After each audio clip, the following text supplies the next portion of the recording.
আসসালামু আলাইকুম বন্ধুরা, আশা করি সবাই ভালোই আছেন। হাদিস থেকে আমরা একটি বিস্ময়কর থলির কথা জানতে পারি। আসুন শুনে নিই আজকে সেই বিস্ময়কর থলির বিবরণ। হযরত আবু হুরায়রা রাদিয়াল্লাহু তাআলা আনহু হতে বর্ণিত। তিনি বলেছেন, একবার আমি সামান্য কয়েকটি খেজুর নবী করিম সাল্লাল্লাহু আলাইহি ওয়াসাল্লামের নিকটে নিয়ে এসে বললাম, ইয়া রাসূলাল্লাহ, আল্লাহর নিকট দোয়া করুন যেন এর মধ্যে বরকত হয়। তখন তিনি খেজুরগুলো হাতে নিয়ে তার মধ্যে আমার জন্য বরকতের দোয়া করলেন। তারপর বললেন, এখন এগুলো নিয়ে গিয়ে তোমার খাদ্য থলির মধ্যে রেখে দাও। যখনই তুমি সে থলি হতে কিছু বার করতে চাইবে, তখনই তুমি তার ভিতরে হাত ঢুকিয়ে বের করবে। কখনই থলিটিকে ছেড়ে খালি করবে না।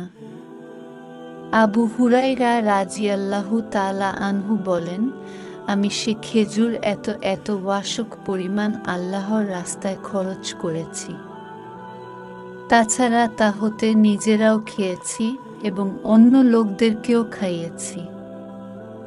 ওই থলিটি কখনো আমার কোমর হতে পৃথক হতো না। অবশেষে হযরত ওসমান রাদিয়াল্লাহু তাআলা আনহুর শাহাদাতের দিন সে থলিটি যেন কোন স্থানে খুলে পড়ে গেছে। সুতরাং বন্ধুরা, এক বিস্ময়কর ঘটনা। এটা এমন একটা থলি যার খেজুর কখনোই শেষ হতো না। হযরত আবু হুরায়রা রাদিয়াল্লাহু তাআলা আনহু থলিটিকে কোমরে বেঁধে রাখতেন।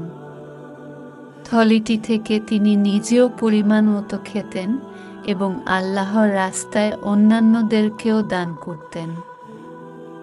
অনেকদিন যাবত তিনি এই থলিটির থেকে খেজুর খেয়েছেন এবং দান করেছেন।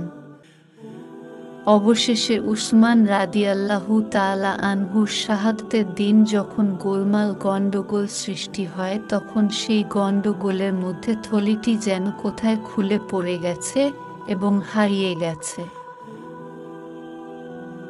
সুতরাং এই থলিটি ছিল নবী করিম সাল্লাল্লাহু আলাইহি ওয়াসাল্লাম এর একটি বিস্ময়কর মুজিজা, যা বিশ্বাসীদের ঈমান আরও মজবুত করে।